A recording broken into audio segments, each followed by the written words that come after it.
Dasar-dasar penetapan tujuan untuk peningkatan diri. Assalamualaikum warahmatullahi wabarakatuh. Kawan-kawan semua, untuk melakukan peningkatan diri, perbaikan diri atau pengembangan diri, kita perlu untuk menetapkan tujuan terlebih dahulu. Tujuan peningkatan diri atau perbaikan diri itu kita perlukan untuk menjadi panduan arah atas usaha-usaha peningkatan diri yang akan kita lakukan. Menetapkan tujuan itu akan membuat usaha perbaikan diri menjadi lebih mudah diucapkan dan lebih mudah dilakukan. Dasar-dasar menetapkan tujuan adalah rahasia umum yang diketahui oleh para atlet kaliber atas, pengusaha dan pebisnis wanita yang sukses, dan semua jenis orang yang berprestasi di semua bidang yang berbeda. Dasar-dasar menetapkan tujuan memberi kita motivasi dan fokus jangka pendek dan jangka panjang. Tujuan-tujuan ini membantu kita menetapkan fokus pada perolehan pengetahuan yang diperlukan dan membantu kita merencanakan dan mengatur sumber daya dan waktu kita sehingga kita bisa mendapatkan yang terbaik dari hidup kita. Menetapkan tujuan jangka pendek dan jangka panjang yang didefinisikan dengan jelas akan memungkinkan kita untuk mengukur kemajuan kita dan mencapai kepuasan pribadi setelah kita berhasil mencapai tujuan kita. Memetakan kemajuan kita juga akan memungkinkan kita untuk benar-benar melihat tahap-tahap penyelesaian yang mengarah pada realisasi aktual dari tujuan kita.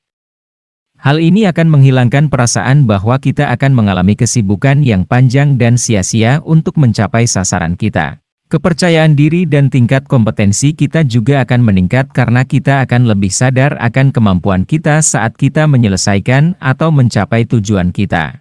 Dasar-dasar penetapan tujuan akan membantu memutuskan apa yang benar-benar ingin kita lakukan dengan kehidupan pribadi kita dan tujuan jangka pendek dan jangka panjang apa yang kita butuhkan untuk mencapainya. Kemudian kita harus memecah tujuan menjadi target yang lebih kecil dan dapat dikelola yang harus kita selesaikan dalam perjalanan kita untuk mencapai target seumur hidup kita.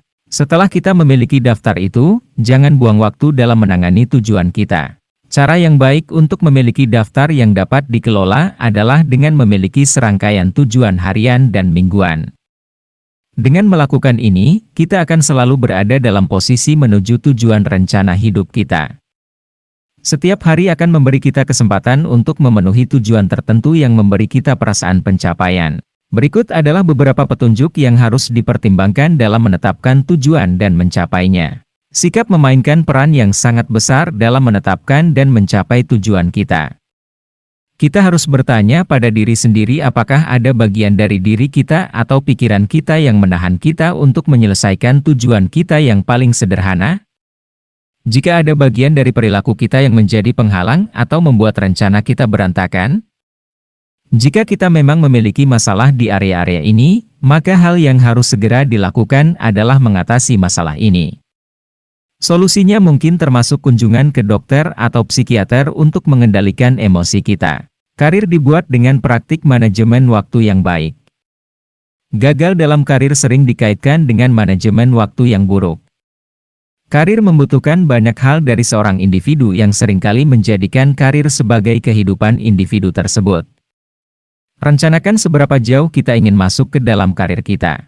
Pendidikan adalah kunci dalam mencapai tujuan kita. Jika tujuan kita mengharuskan kita untuk memiliki jenis gelar tertentu atau membutuhkan spesialisasi tertentu atau menuntut keterampilan tertentu untuk dikembangkan, buatlah rencana untuk mendapatkan pendidikan yang sesuai. Keluarga kita tidak boleh ditinggalkan dari rencana kita. Jika kita baru memulai, maka kita harus memutuskan apakah kita ingin menjadi orang tua atau kapan kita ingin menjadi orang tua. Kita juga harus tahu apakah kita benar-benar akan menjadi orang tua yang baik dan seberapa baik kita akan berhubungan dengan anggota keluarga besar. Situasi keuangan pribadi juga memainkan peran utama dalam mencapai tujuan kita. Miliki tujuan yang realistis tentang berapa banyak yang benar-benar ingin kita hasilkan. Kita juga harus mampu membuat rencana atau tahapan yang akan kita gunakan untuk mencapai potensi penghasilan kita. Individu yang berbakat secara fisik mungkin dapat mencapai tujuan yang berhubungan dengan olahraga seperti berada di Asosiasi Bola Basket Nasional atau Liga Sepak Bola Nasional. Menentukan kemampuan fisik kita harus menjadi salah satu prioritas kita. Namun, keterbatasan fisik dapat ditaklukkan dengan perencanaan yang tepat. Seperti kata pepatah, semua bekerja dan tidak bermain membuat seseorang menjadi anak yang membosankan, atau sesuatu yang berlaku untuk itu. Semuanya benar sampai ke huruf terakhir. Memberi diri kita sedikit kesenangan harus dimasukkan ke dalam rencana kita. Untuk mulai mencapai tujuan seumur hidup kita, tetapkan rencana seperempat abad, lalu uraikan menjadi rencana 5 tahun, kemudian uraikan lagi menjadi rencana 1 tahun, lalu rencana 6 bulan, kemudian rencana bulanan, lalu mingguan, lalu harian. Kemudian buatlah daftar hal yang harus dilakukan untuk hari itu. Selalu tinjau kembali rencana kita dan persiapkan untuk kemungkinan-kemungkinan yang terjadi. Nah kawan-kawan semua, itulah dasar-dasar dari penetapan tujuan yang akan membantu kita untuk menetapkan tujuan peningkatan diri, perbaikan diri atau pengembangan diri kita. Dasar-dasar penetapan tujuan itu seharusnya akan tidak terlalu sulit setelah kita terbiasa dengannya. Semoga bermanfaat. Wassalamualaikum warahmatullahi wabarakatuh.